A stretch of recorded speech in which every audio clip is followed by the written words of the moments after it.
Abraham சீமானா இருந்தா பணக்காரனா இருந்தா பைபிள்ல போட்டுருக்கேன்னு எவ்வளவு பேருக்கு தெரியும்? எவ்வளவு பேருக்கு பணம் தேவை இருக்கு?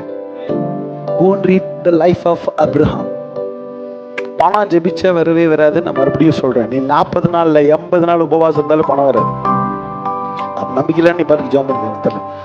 Read Bible about Abraham. ஆபிரகாமை குறித்து ஒவ்வொரு வசனத்தையும் படிச்சுட்டு வா.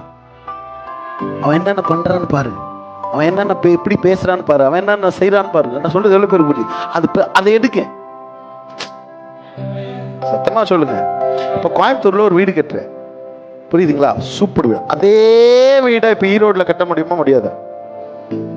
முடியுமா முடியாதா? கோயம்புத்தூர் அதே மாதிரி அந்த வீட்டுக்குள்ள போனா, இந்த 2 வீட்டுக்குள்ள போனா கன்ஃபியூஸ் ஆகிற சேம் எல்லாமே. எப்படி முடியும்? Blue print. என்ன நான் சொல்றது எவ்வளவு பேருக்கு புரிஞ்சு? Blue print. அப்போ இந்த கோயம்புத்தூர்ல கட்டின அதே வீடை நீ எங்க கட்ட முடியும்? இந்த வீடை தூக்கிட்டு போக தேவையில்லை. என்ன பண்ண முடியும்?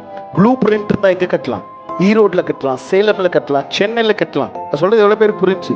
ஏன் பஞ்சாப்ல போய் இங்க இருக்கிற மாதிரி அதே வீடு அங்க போய் கட்ட முடியுமா? அதுக்கு பேர் என்ன? Blue print.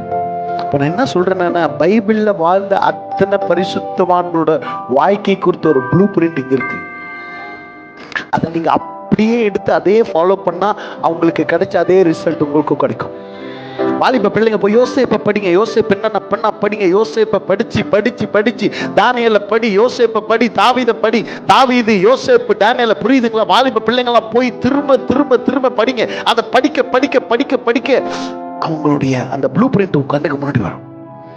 பிரச்சனை வரும்போது அவன் என்ன பண்ணான், பாவம் வரும்போது அவன் என்ன பண்ணான், இது வரும்போது என்ன பண்ணான், எல்லா ப்ளூ பிரிண்ட், அவங்க எப்படி பிஹேவ் பண்ணாங்க, அவங்க எப்படி பேச, அதெல்லாம் தீட்டு. புரியுதுங்களா? எங்க இருந்து உங்க பிரின்சிபல்ஸ் எடுக்கணும், அப்படி போய் அதை படி. சொல்றது எவ்வளவு பேருக்கு புரிஞ்சு? லைஃப் ஒரு கார் மாதிரி. லைஃப் என்ன? கார் மாதிரி. இப்ப நான் ஒரு கார் வாங்குறேன், ஆனா எனக்கு ஓட்ட தெரியாது. சொல்லிட்டு புரியுதுங்களா? நான் வாங்கிட்டேன்றதுனாலே அதை வந்து எப்படி பண்ண முடியுமா? அதை இல்லை நான் கார் ஓட்ட கற்றுக்கணுமா? இப்போ நான் கார் நான் வாங்கியிருக்கிறேன், யாரோ ஒருத்தர் வந்து அந்த கார் ஓட்ட முடியுமா? கார் வந்து இல்லை, இது வந்து அவர் தான் வாங்கியிருக்கிறாரு, அதனால் நான் வந்து நீ யாராவது ஓட்டினா நான் ஸ்டார்ட் ஆக மாட்டேன்னு சொல்லுமா? காருக்கு என்ன தேவை? ஓட்ட தெரிஞ்சவன் ஓட்டினா யாரோட காராக இருந்தாலும் சரி, அது என்ன ஆகும்?